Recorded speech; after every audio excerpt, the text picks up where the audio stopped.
பாபா ஓர் கருணாலயம், பாதம்தான் கமலாலயம்.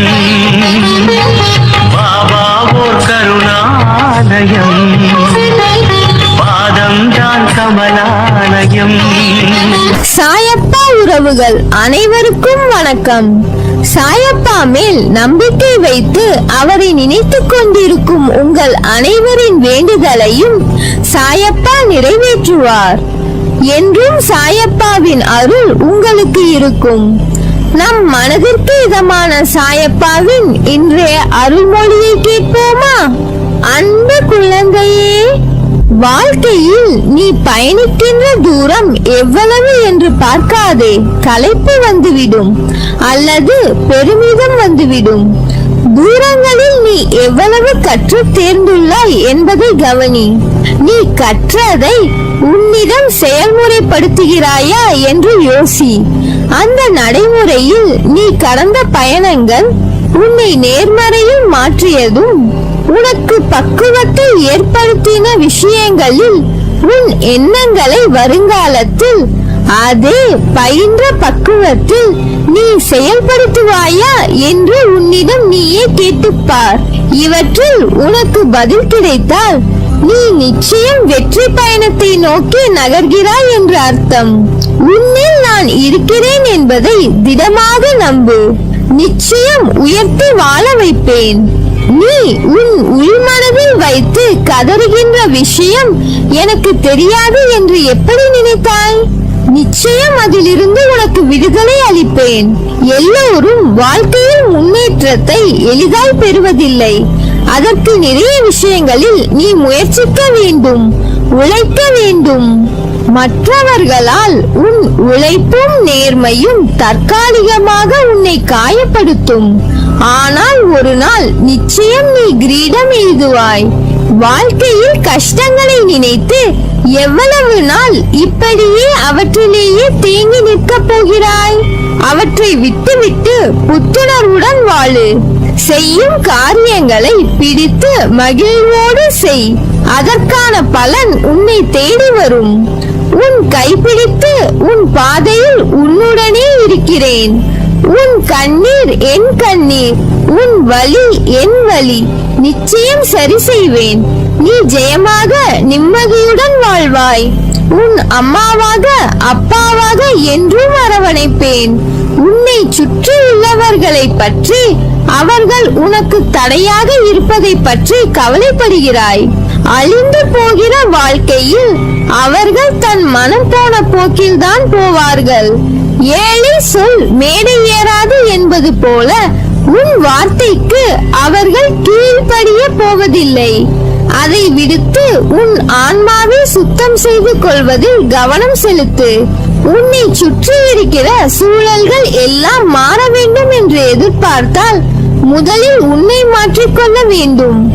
உனது விருப்பம் நியாயமானது என்று நினைக்கும் நீ, அதற்கு தடை என்று ஏதேனும் வந்தால் என்ன செய்வது என்று நினைத்து தவிக்கிறாய். இந்த தவிப்பினால் உன் மனதில் சஞ்சலம் தோன்றிவிடுகிறது. மனம் விருப்பத்தை நிறைவேற்றிக் கொள்ள உத்வேகத்தோடு நடைபோடும் போது எதிரே உள்ள ஒன்றொன்றையும் தடையாக சந்தேக கண் கொண்டு பார்க்க தோன்றுகிறது. தடைகள் முதலில் வழிபோக்கனை போல தள்ளி நின்று வேடிக்கை பார்ப்பதை போலத்தான் தெரியும். நமக்கும் அதற்கும் எந்த தொடர்பும் இல்லை என்பது போன்ற சூழல் தெரியும். ஆனால் நாம் எதிர்பார்க்காத போதே நம்மை மெல்ல மெல்ல கவ்விக்கொள்ளும். அப்போதுதான் நமக்கு உண்மையான போராட்டம் ஆரம்பிக்கும் என்பதை நீ உணர்ந்திருப்பதால் இவ்வாறு தடைகளை கிள்ளிவிட நினைக்கிறாய். குழந்தையே, கவலைகளை எல்லாம் தூர வைத்து விட்டு எந்த சலனமும் இல்லாமல் சலனமற்ற சிந்தனையோடு எனது பாதங்களில் சரணடைந்து விடு. சகல துக்கங்களில் இருந்து விமோச்சனம் கிடைக்கும். தடைகள் நொறுங்கும். என் பார்வைக்கு மிஞ்சிய சக்தி ஏதாவது உண்டா? ஒரு மனிதனின் வாழ்வும் தாழ்வும், உயர்வும் மேன்மையும், வீழ்ச்சியும் மாட்சியும் அவனது நாவில் தான் குடியிருக்கின்றன. அந்த நாக்கிலிருந்து வரும் வார்த்தையை வைத்து அவர்களை எடை போடுகிறார்கள். ஒருவரிடம் நட்பு கொள்வதும் பகைமை கொள்வதும் உயர்வான மதிப்பை பெறுவதும் இகழ்ச்சி அடைவதும் கூட இந்த நாக்கினால் தான் வருகிறது. எனவேதான் ஒரு முறை பேசுவதற்கு முன்பு பல முறை யோசனை செய் என்றார்கள்.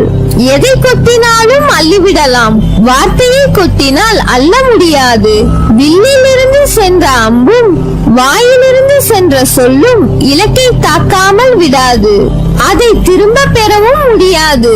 தீயினால் சுட்டாலும் புண்ணாகி ஆறிவிடும், நாக்கினால் சுட்டுவிட்டால் ஆறவே ஆறாது. சொல்லாத சொல்லுக்கு நீ முதலாளி, சொன்ன சொல் உனக்கு முதலாளி. இப்படி பல விஷயங்கள் சொல்லை பற்றி இருக்கின்றன. எனவே எதை பற்றி பேசுவதற்கு முன்பும் நிதானம் தேவை. நாம் பேசுவதற்கு மட்டும்தான் நிதானம் தேவை என்றில்லை, பிறர் பேசுவதையும் நிதானமாக கேட்க கற்றுக்கொள்ள வேண்டும். எல்லா சந்தர்ப்பங்களிலும் உன்னை அன்போடு அரவணைத்துக் கொண்டுதான் வருகிறேன்.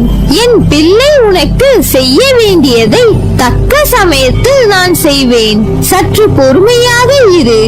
என் மீது நம்பிக்கை இருக்கும் போது உனக்கான நியாயத்தை நான் செய்யாமல் போவேனா? நீ இழந்த அனைத்தையும் மீண்டும் பெறுவாய், அதற்கு நான் பொறுப்பு. நீ விரும்புவது தாமதமாவது உன் கர்ம வினையால். உன் சந்தோஷத்திற்காக உன் கர்ம வினைகளை தட்சணையாக நான் எடுத்துக்கொண்டு உனக்கு புண்ணியத்தை உண்டாக்கிக் கொண்டிருக்கிறேன். உன் கர்ம வினைகளை விரைந்து முடிக்கவே நானும் போராடி கொண்டிருக்கிறேன். அதுவரை நீ அமைதியாக இரு. நீ என்னிடம் வேண்டினால்தான் நான் செய்வேன் என்று அல்ல. உனக்கு எதை எப்பொழுது எப்படி செய்ய வேண்டும் என்று எனக்கு தெரியும்.